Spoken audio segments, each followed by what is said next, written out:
The following program is sponsored by CBN. Coming up, a missionary team is ambushed These people start pouring in from the sides of the roads. by gangs looking for blood. A couple seconds after that, I heard Doug yell, "I'm dying, I've been hit." CBN News shares their harrowing story. We thought that they were going to execute everybody. Plus, this summer, get lean and clean. Dr. Ian Smith shares the #1 way you can lose weight, get energy, and become a healthier you on today's 700 Club.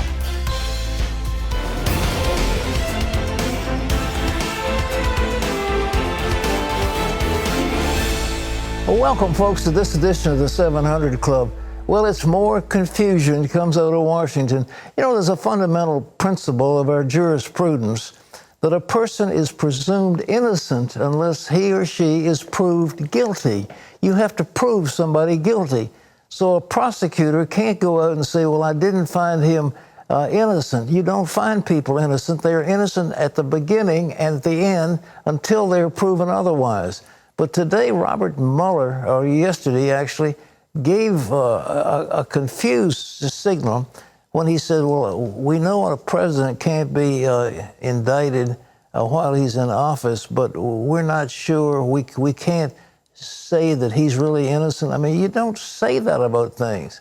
And why didn't he pursue legal action? And so now the House Democrats are saying, well, what it is that Mueller threw the ball to us, and we're supposed to go find something. And the president has come out and said he didn't find anything, and we're clean. CBN's Jenna Browder has more. Robert Mueller chose his words carefully in a well-crafted public statement, especially on the issue of obstruction. Under long-standing department policy, a president cannot be charged with a federal crime while he is in office. That is unconstitutional. Mueller walked through the highlights of the 450-page report, explaining that charging President Trump with obstructing the investigation was not going to happen from the outset, adding, though, that he did not exonerate the president. If we had confidence that the president clearly did not commit a crime, we would have said so. And that's where Mueller and his boss disagreed. After receiving Mueller's report, Attorney General Bill Barr determined the president had not committed obstruction. Mueller also reiterated that there was no evidence of a Trump campaign conspiracy with the Russians.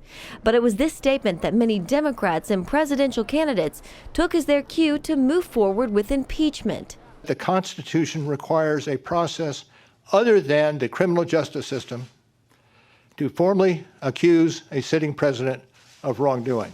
It falls to Congress to respond to the crimes, lies, and other wrongdoing of President Trump. We will do so. Senator Kamala Harris saying what Mueller basically did was, quote, return an impeachment referral. Now it's up to Congress to hold this president accountable. We need to begin impeachment proceedings. And Senator Elizabeth Warren, one of the first to call for impeachment, quote, it's up to Congress to act. They should. Others, though, including House Speaker Nancy Pelosi, are urging caution. You don't bring an impeachment unless you have all of the facts. Mueller made it clear he doesn't want to appear before Congress and that the report is his testimony. Beyond these few remarks, it is important that the office's written work speak for itself. President Trump appearing undeterred and tweeting, quote, nothing changes from the Mueller report. There was insufficient evidence, and therefore, in our country, a person is innocent. And President Trump's attorney, Jay Sekulow, speaking to Fox News' Sean Hannity. There's nothing that Robert Mueller said today that is any different than what was in that report. There was no conspiracy, no collusion. There is no obstruction. And perhaps the point Mueller wants Americans to remember most is Russian interference in the 2016 election. That, he says, deserves all Americans' attention. In Washington, Jenna Browder, CBN News.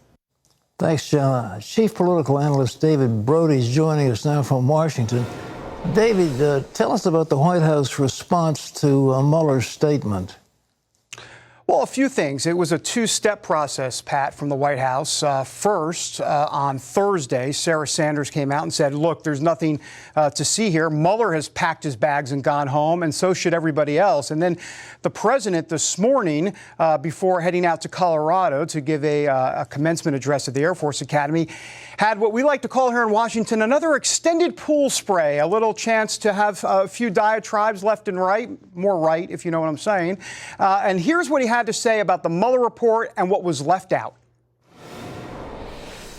Why didn't he investigate Strzok and Page and McCabe and Comey and all the lies and Brennan and the lies and Clapper and the lies to Congress and all of the things that happened to start this investigation? Indeed, the mantra, investigate the investigators. Where was all of that, Pat? And that's what the White House is concerned about specifically this morning. Well, David, you believe that this actually is a huge win for the president. Could you want to elaborate on that? Sure. I think first, there's so many things to unpack here. Let's start with this. There was no smoking gun. I mean, Robert Mueller, as Jay Sekulow just pointed out, I mean, he didn't say anything new. He said the report is my testimony, and he proved that in the press conference yesterday. And so when there's no smoking gun right there, that's a win for the president. But it goes beyond that. Look, Democrats at this point, they have a decision to make. As Shakespeare would say, to impeach or not to impeach. That is the question. And right now, with what Robert Mueller did yesterday, because there was no news necessarily, Democrats continue to be left with that decision. And look, Robert Mueller said, Pat, that he does not plan to testify. He doesn't want to do it. Well, that takes a spectacle, a media spectacle, a frenzy away from the Democrats. It's exactly what they want. Mueller said, I'm not going to give it to you. And so now Democrats are faced with a choice. Subpoena Mueller, get him in front of the cameras.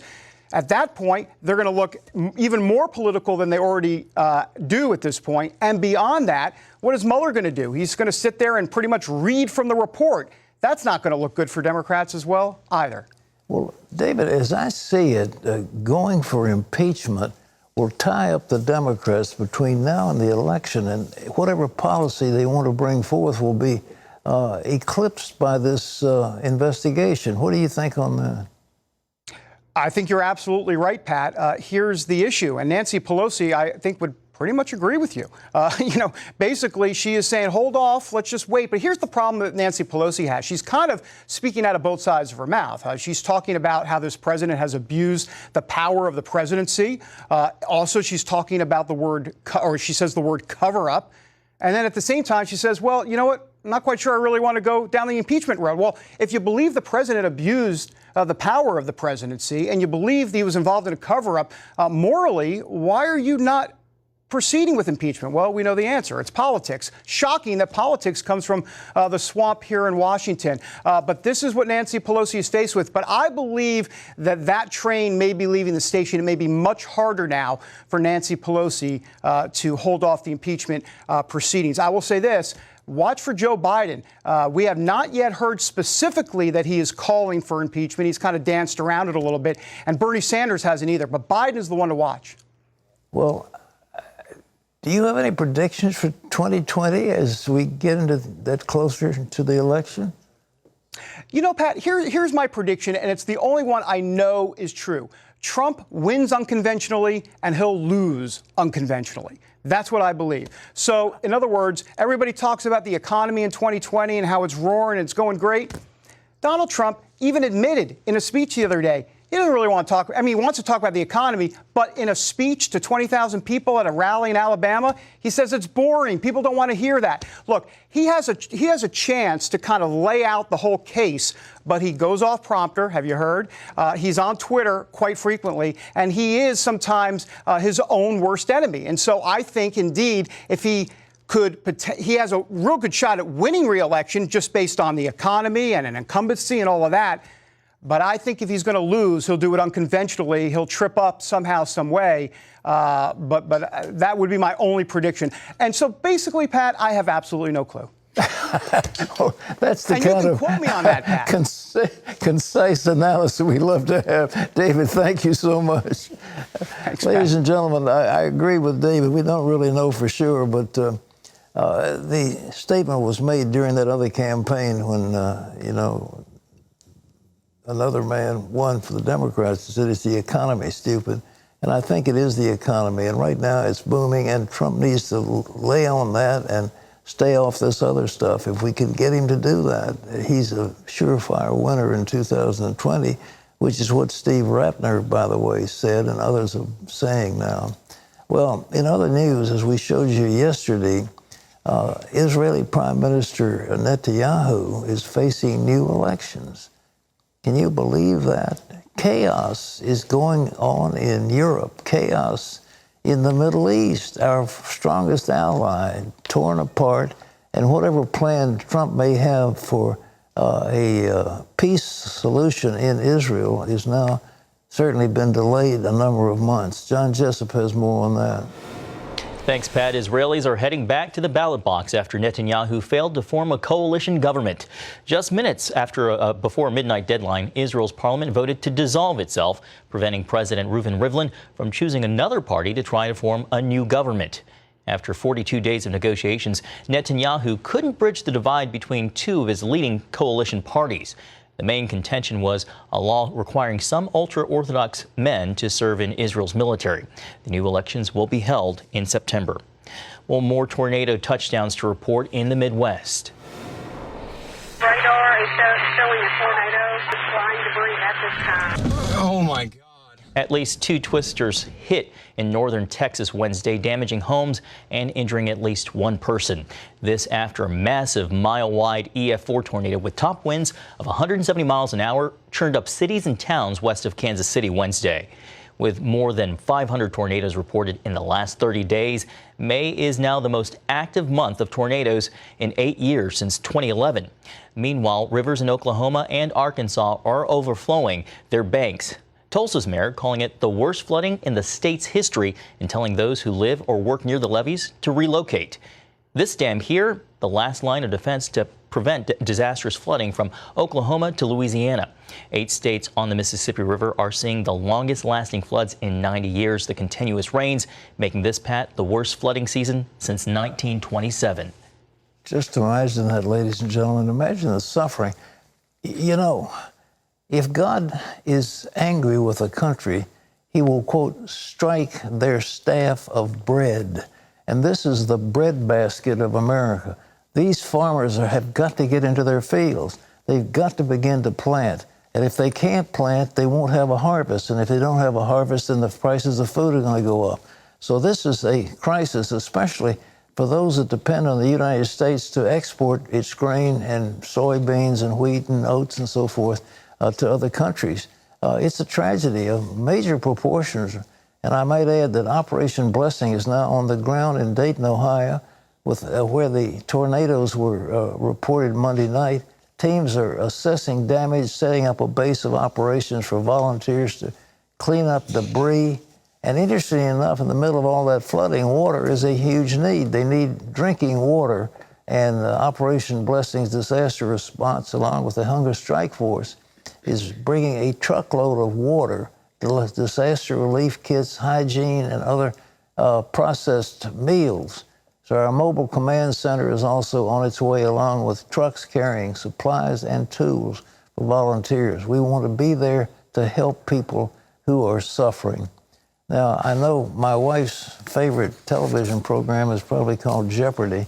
It was has been a long-running show, and its host is a very popular man who was supposedly had death sentence. Now he says things are better. So let's see what John has about that.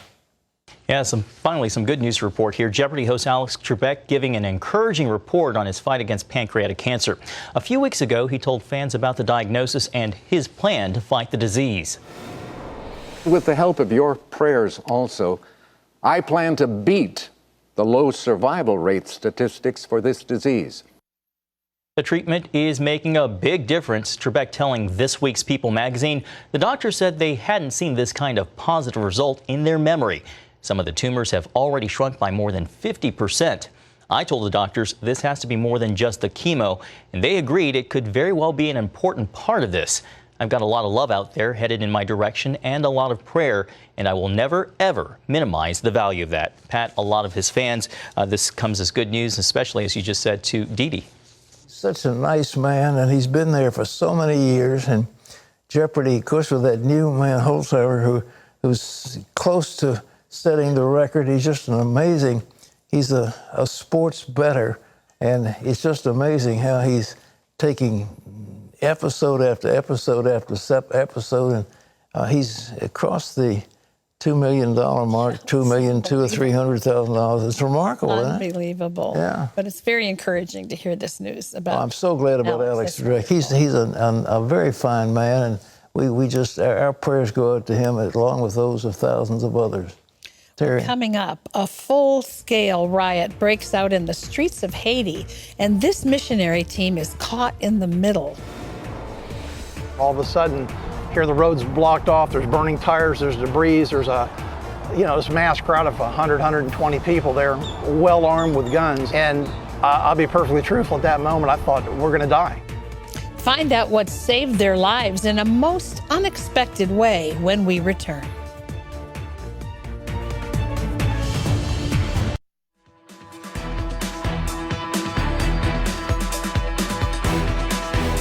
The island of Hispaniola has got two countries. One's the Dominican Republic. It has some very interesting resorts. And the other is Haiti, which has been mired in dreadful, dreadful poverty. Well, a group of missionary doctors flew into Haiti last month, and while traveling outside Port-au-Prince, they were surrounded by a violent mob. Why were they riding? Because the flow of oil had been cut off from the country that has been under such sanctions from the United States. And gunshots rang out. The doctors thought they were going to be killed. But as Chuck Holton tells, a mysterious stranger suddenly appeared and saved their lives. Here's Chuck. A sweetheart deal on petroleum between Venezuela and Haiti ended last July, which led to a 50% hike in the price of fuel. Haitians took to the streets, burning tires and blocking roads. In the following months, more than 70 protesters died in the riots. Amid all this strife is a rising tide of gang violence, turning some parts of Haiti into no-go zones, even for the police. This group of Christian missionaries arrived in April with computers and supplies for a community center they're helping to build. Shortly after leaving the airport in Port-au-Prince, things went terribly wrong. About 4 hours or 3.5 hours outside of Port-au-Prince, came upon a gang of people that were stopping the traffic. We were the first ones to hit it because we were the only ones there. I've been there 100, 200 times. I've never had any major problems. So it's not a normal thing that happened. This is a very rare thing that we've never encountered before. What concerned the missionaries most was that many in the crowd were armed. The truck was just totally swarmed with men with guns and weapons, and they were pounding on the windows, trying to break all the windows to get in. And then they were on the hood, and then they were up on the top trying to get our luggage. There's one man standing there with his gun, and he has 2 white lines down his cheek and to his chin. And it reminded me of voodoo. We came around a corner, and all of a sudden, here the road's blocked off, there's burning tires, there's debris, there's this mass crowd of 100, 120 people there, well armed with guns. And as we started approaching, they started firing these guns up in the air. And I'll be perfectly truthful, at that moment I thought, we're gonna die. Drew Passler was driving the second vehicle along with the team doctor, Doug Burbella. And as we were approaching, he said, slow down a little bit. So I'm kind of, cautiously approaching as I'm watching these people start pouring in from the sides of the road, swarming the vehicle in front of me. It was when I saw, a rifle come around the side, we thought that they were going to execute everybody. So we started reversing, and Doug's yelling, go, go, go.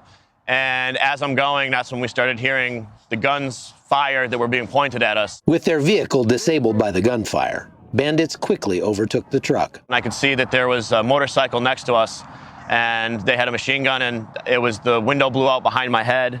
And a couple seconds after that, I heard Doug yell, I'm dying, I've been hit. As the gang emptied both vehicles, the situation continued to deteriorate. And that's when I first looked back to see his face covered in blood, and I could see that he had 2 visible wounds and possibly more, just based on the amount of blood that I saw.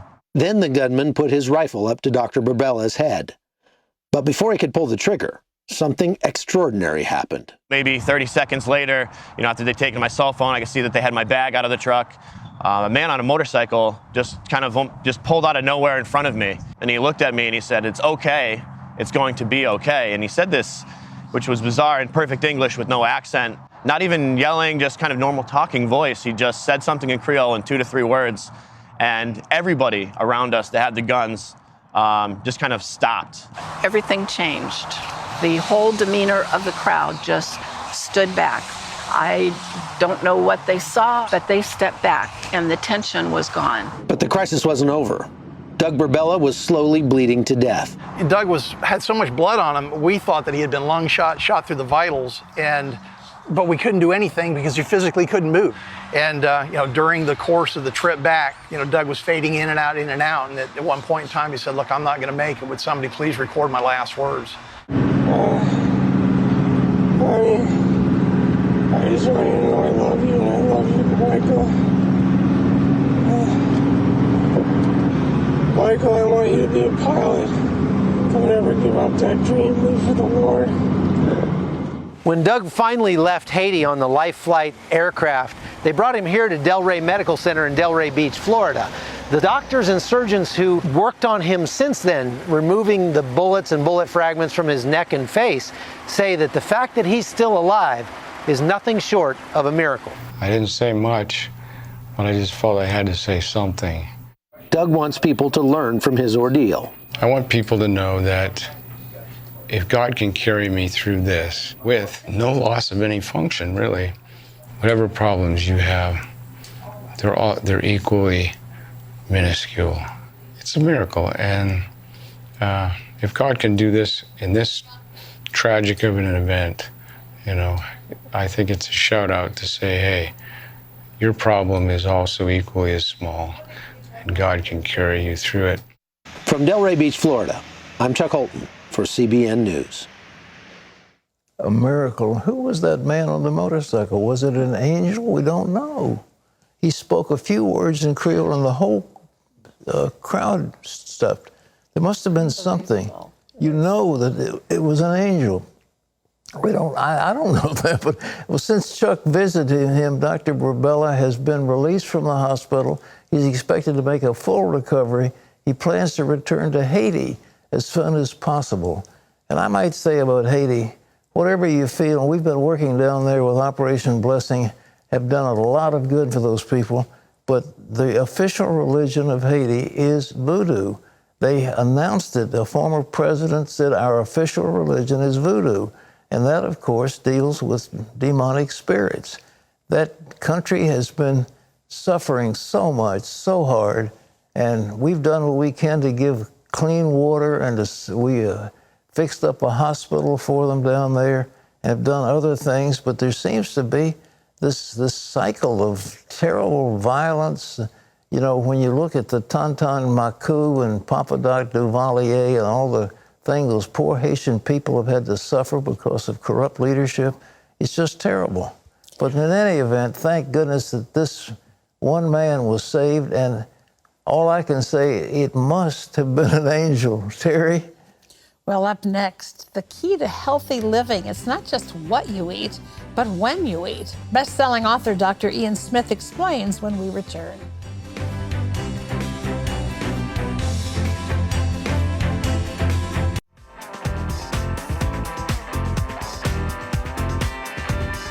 Dr. Ian Smith has helped people from all walks of life get into shape, from a woman in her 60s getting ready for retirement to a former NBA standout. No matter who he's talking to, Dr. Smith makes sure they know two things: how to eat clean and lean. New York Times bestselling author, physician, and fitness enthusiast Dr. Ian Smith believes everyone should be eating clean. Processed foods are cheap and ready to consume, but Dr. Ian wants us reaching for better choices. In his latest book, Clean and Lean, he gives us real food options powered with intermittent fasting for increased energy, quicker weight loss, and a new you. Well, Dr. Ian Smith joins us now. We welcome you back to the 700 Club. Always It's great to be a back treat and see to you. have here. I know that you dislike food rules, but you have several of them for eating clean and lean. Talk about that. Well, first of all, clean and lean is the meeting of clean eating and intermittent fasting. And each program by itself is great. Clean eating helps you lose weight and feel better. Intermittent fasting does that. When you combine the two of them, 1 + 1 doesn't equal 2, it actually equals 3. Because the two programs have a synergism. And the average weight loss is up to 15 pounds in 30 days. Wow. It's amazing.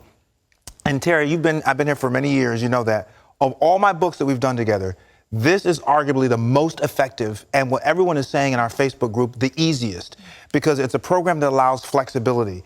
And there are some rules, for example, no frying, stay away from white flour, instead use whole grain or whole wheat flour. Anyway. You know, soda is obviously not the greatest, but it's not rigid. And what people like, whether you're a vegan, vegetarian, pescatarian, carnivore, it doesn't matter. Diabetic, you can make the program work for you because I allow you to swap foods in and out, and it's affordable. So many programs ask you to spend so much money. You have to go to 5 different stores to find these special foods. Clean and Lean says, let's take what you can get at your average grocery store. Let's eat it better, closer to how God made it, as it comes out of the ground, off the tree, or walking in the pasture. And let's do some intermittent fasting.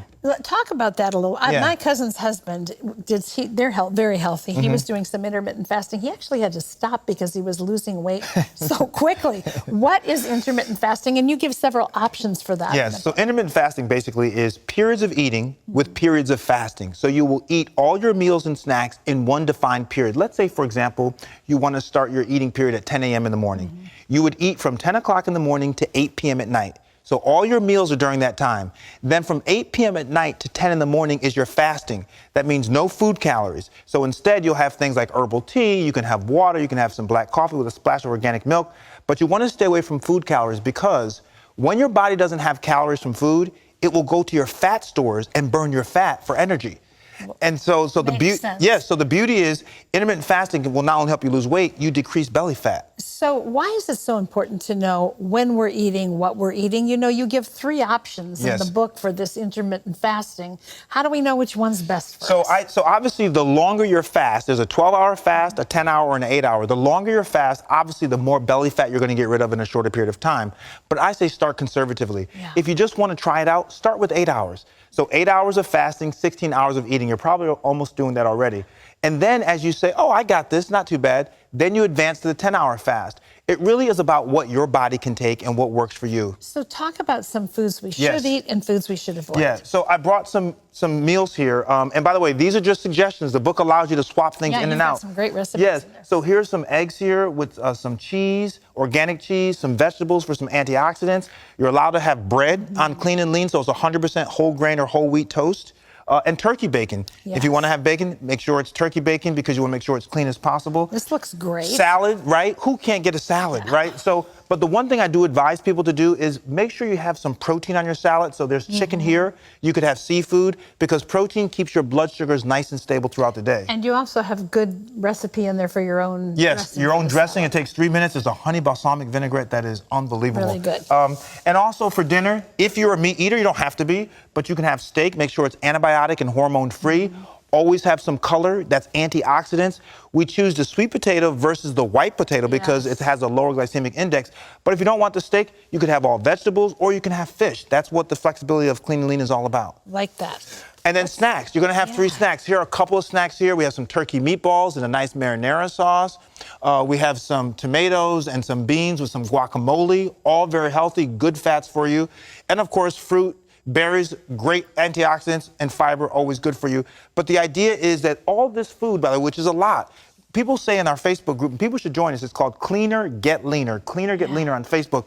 They all say, not only am I dropping a lot of weight, but I'm never hungry because there's so much food to eat. Well, you're also training your body to not eat until you're hungry, because I think a lot of us snack and nosh, and it's really habit. Well, it is a habit, and it's called mindless eating, right? Because it's around, you're not paying attention that you're eating. With intermittent fasting, you're focused on those hours that you're eating, and the hours that you're not eating, by the way, hunger pains, they go away in 5 or 10 minutes. Yeah. So chewing gum or brushing your teeth. Doing what you said earlier, drinking the tea. Drinking the coffee will help it go away. Yeah. But I have to emphasize, it's about ease of use. People like the program because they can make it work for their lifestyle. I talked to a guy in West Virginia yesterday on my way here. His name is Kenneth, and he has lost 30 pounds in 2 weeks. Now, he's a bigger guy. 2 weeks? Yes, he's a bigger guy, but he's diabetic. He has kidney disease. He said this was a blessing to him. He's never been on a program that he could stick to, but the program works for him. He can make alterations based on his illnesses, but he can make it happen. And he's in our Facebook group. That's how I found him. He joined our Facebook group. So I just want to tell people, it's all about support too, Terry. You know this. You have to be in a supportive community. And God has blessed me with the ability to kind of communicate this.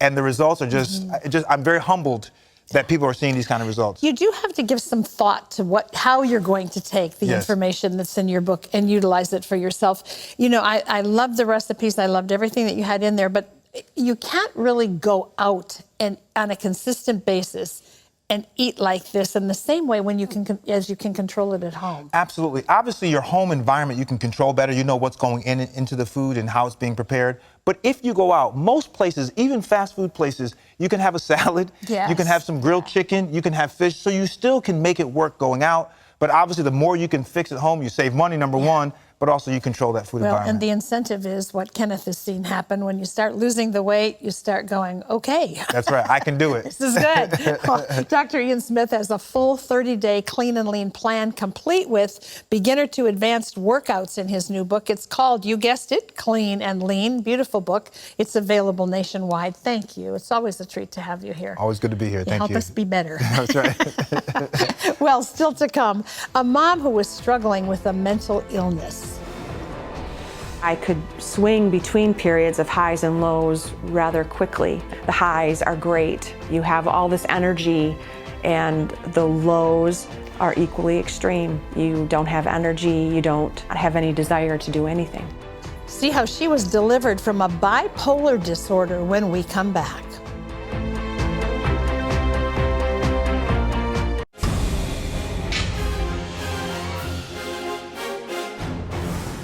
Welcome back to Washington for this CBN News Break. Evangelist Franklin Graham is calling the nation to prayer on Sunday, June 2nd, prayer specifically for President Trump.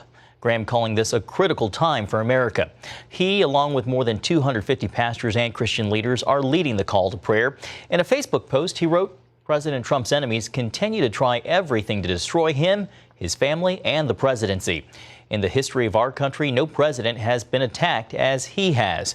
I believe the only hope for him and our nation is God.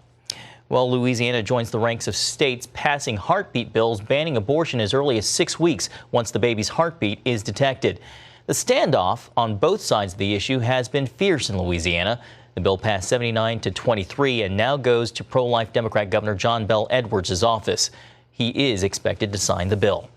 Well, you can always get the latest from CBN News by going to our website at cbnnews.com. Pat and Terry will be back with more of the 700 Club right after this.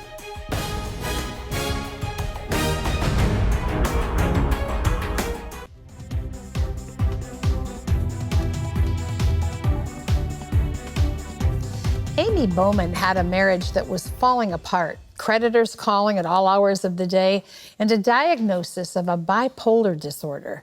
For years, she watched as everything around her unraveled, and she thought she was powerless to stop it. Amy Bowman always accepted that her parents loved her.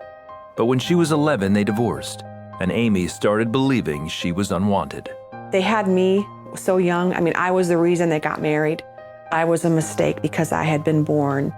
I believed that they were getting a divorce because of me. Those lies started. Little seeds were planted in my young self. Once faithful church members, her parents stopped going after the divorce. But Amy still prayed and loved God. I was definitely just trying to do what Jesus wanted me to do. I just wanted to follow him. Which is how Amy lived throughout her teens. Then in college, Amy fell in love and asked God if the boy she liked was the one. I heard this no, and I was mad. I remember telling the Lord, I don't accept that answer. They married and Amy began pulling away from God. I think when I made that first decision to say no to God, other decisions came easier after that. I didn't look so much for God's approval as much as I did when I was younger. I left God at church. Those first years, they were happy. Then they had 2 children just 14 months apart. As a 26-year-old mother with small children, Amy felt her life start to unravel. I started to, I think, lose control. In early 1996, 4 years into their marriage, Amy went to see a psychologist who diagnosed her as bipolar. I could swing between periods of highs and lows rather quickly. The highs are great. You have all this energy, and the lows are equally extreme. You don't have energy, you don't have any desire to do anything. Medication eventually stabilized her moods, but the stigma of being mentally ill added to the self-doubt and rejection Amy felt as a child. Now I'm mentally ill. I was never going to get better. I'm unfit. I'm unqualified. I'm not a good wife. My husband had to live with all of that, and that put a really big stress on our marriage. Out-of-control spending and debt forced them into bankruptcy. Her husband coped by drinking and staying out late most nights. Amy felt helpless and cried out to God. And I remember standing in the kitchen, answering calls from creditors, balancing a checkbook that had no money into it. And I finally knew that I needed to do something different. And I said, Lord, I can't do this anymore. I have made such a mess of my life. You need to change something. You need to break in, because I can't do this anymore. I didn't know what to do except take one step at a time with him holding my hand. And it really felt good. But her marriage was too fractured, and in 2007, Amy and her husband divorced. Being a single mom with mental issues was challenging, and those feelings of being unloved increased. I didn't have such extreme highs and lows, but I still questioned myself on everything. Amy found a good church and grew closer to God. 2 years later, she married a widower, thinking this new marriage would fill her need to feel loved. But Amy soon felt she was competing with her husband's memories of his late wife. I came in with rejection and issues from my first marriage, from the divorce, feeling like I was damaged goods. I was a mistake, that I should have never been born. My parents got married because of me. They got divorced because of me, that I was unqualified and unfit and mentally ill. And now I was never going to be her. He was never going to love me enough. Seeing her desperation, a friend invited Amy to a prayer meeting. As the women started praying, Amy began repenting for things in her life. Every lie that I had believed about myself, we claimed the truth over that, and then got to my marriage, and I even forgave his first wife. And I broke down, not even knowing that there was this bitterness that I was carrying against a woman that I had never even met before. It was just him renewing me, renewing my spirit, renewing who I was, letting me know how much he loved me. When I walked out of there, I felt like this new person. She felt God also healed her from her bipolar disorder. Amy weaned herself off her medication and notified her doctor. He could see from visit after visit that I was doing exceptionally well. And he said, well, as long as you keep this path that you're doing well, we won't have you take any medication. And I just came on my 6-year anniversary of being healed. Amy's transformation improved her marriage, and she and her husband are closer to each other and to God. Today, Amy loves to share the abundant life that's available when you learn to see yourself the way God sees you. The word says that God has come to give us life and give it to us to the fullest. I want people to grab onto that. I want them to know that there's hope, that they don't have to be stuck in that mental illness, stuck in that place of brokenness, stuck in that regret, stuck in that depression, that God gives us life, God gives us purpose, and that's what he wants for us. I know who I belong to. I am the daughter of the Most High King. Amy is free today because she knows the truth. You know, the Bible says the truth is what you'll know the truth, and the truth will set you free. The enemy of God, Satan, is the father of lies, and he loves to come into our minds when we are in a weakened place by something that's happened, that's made us vulnerable, and he begins to lie to us about who we are, about who God is, about how other people see us, about life, about our future. Listen, this is why you need to be in the Word. You need to read what your Father, the one who created you, has to say about who you are. You belong to Him. Your life is rich in Him. It's filled with power in Him. Don't settle for the lie. Find out what the truth is. If you're someone who, like Amy, is struggling with depression, we have a wonderful brochure we'd love to send you. It's called Depression, filled with the Word of God, and we think the Word of God makes an incredible difference in your life and each of our lives. We want you to have this. It's free. Also, when you call to get the depression pamphlet, or if you just want to call for prayer, our number's toll-free. It's 1-800-700-7000. There's a friend on the other end of that line who's answering, who's waiting to hear from you today, and who has already found the kind of truth and peace in Jesus Christ that we're talking about. So if you're struggling in your life and you'd like a new beginning, call 1-800-700-7000. They'd love to pray with you today. Well, still ahead, Pat weighs in on the issues that matter to you. Nicole asks, how do I leave my abusive husband when I can't find a job to support myself? Another round of your questions with some honest answers coming up, so don't go away.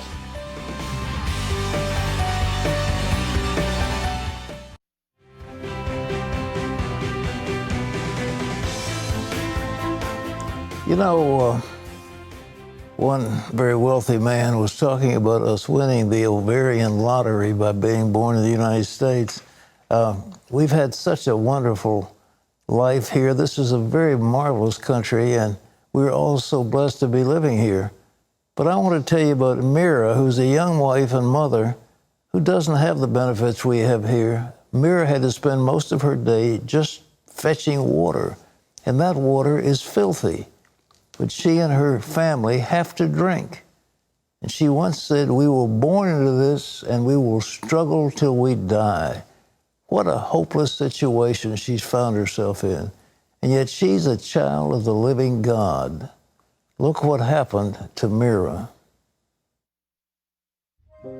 In Rajasthan, India, as temperatures reach 120 degrees, the stony, dry mountains make for a difficult trek for Mira to fetch drinking water. I'm exhausted carrying these heavy pots. While walking on this path, I have fallen twice. Once, I fell with a full pot and hurt my leg. It swelled badly. The harsh terrain and the distance leave Mira with little time or energy to do anything else. I make 3 or 4 trips every day to get water. In between, I have to cook and attend to other household chores.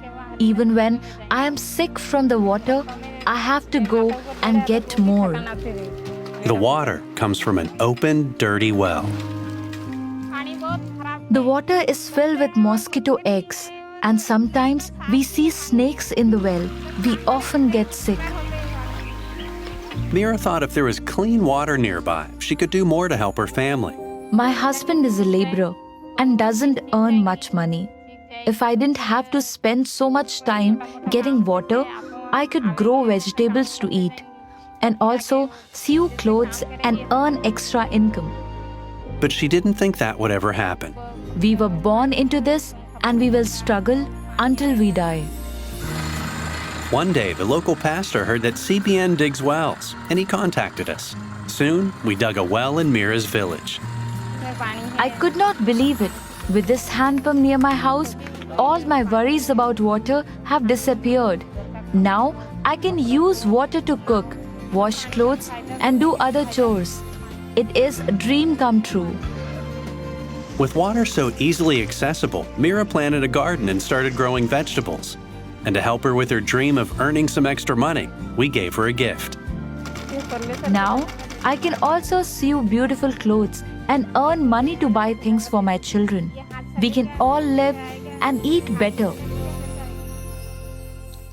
Isn't that marvelous? One life, one life, one life. If she was the only person in the world and we were able to help her, I think God would be pleased. And so when you give to the 700 Club, you're helping us help millions of people around the world, just like Mira. So many people are suffering, and we've been so blessed. And you know, the thing that you read about Sodom and Gomorrah, it doesn't say that they were engaged in sexual practices that were abhorrent to the Lord. What it says is they had pride, fullness of bread, neither were they thankful. And we have pride, we have so much to eat, we're worried about getting too fat, and we're not thankful. And the best way to show you're thankful to God is to reach out and help somebody else. Say, Lord, you've helped me, and I want to help somebody else. So we're here as a vehicle for you to use to help people like Mira and millions of others around the world. And if you give just $20 a month, it's 65 cents a day, you can join the 700 Club, or give more if you want to, and we will send you. Right now, the current gift is called The Plan.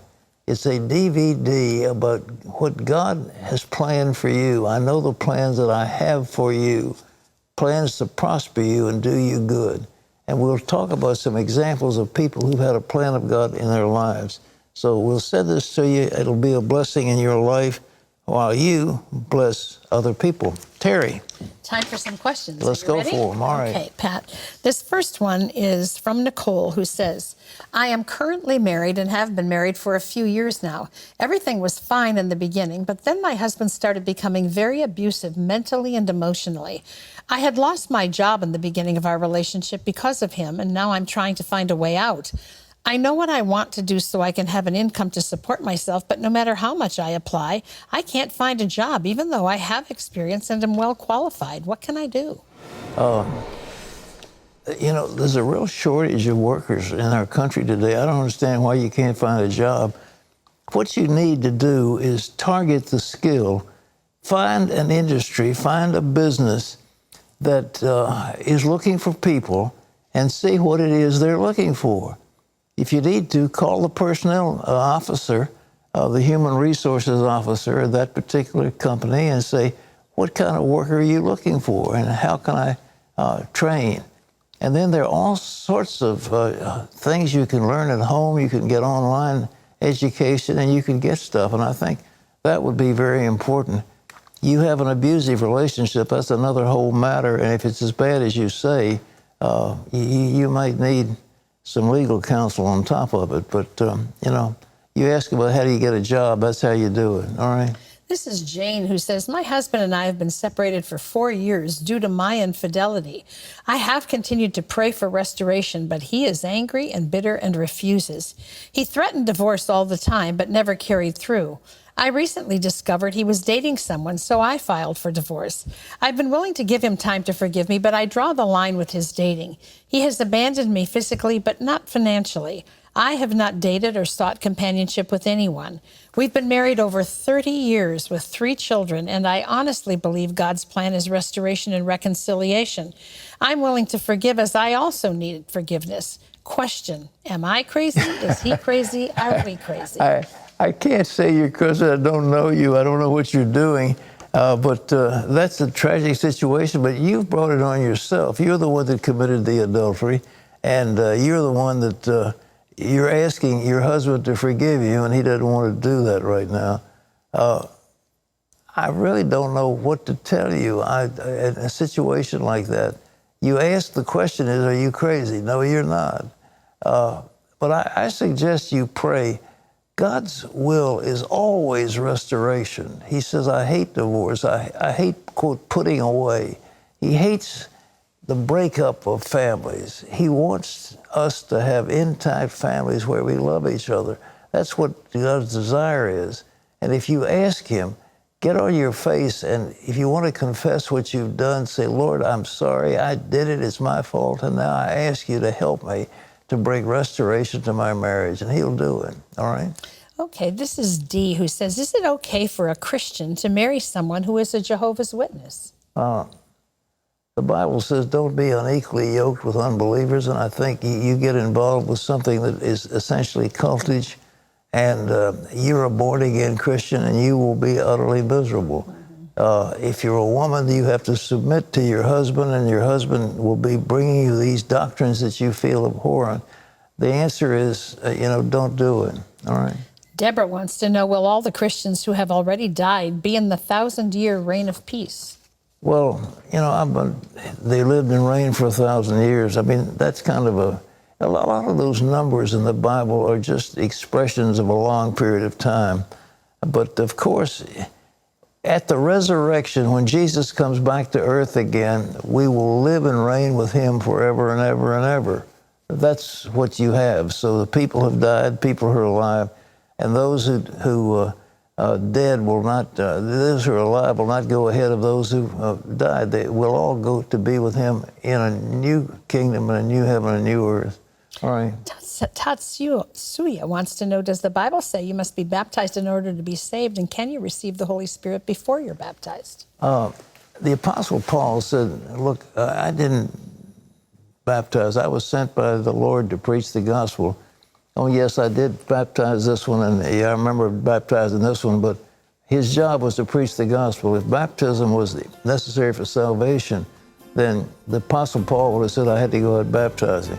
But at the same time, it is you're buried with him in baptism and you're raised in newness of life. And I think it's an important act of obedience when you have found the Lord.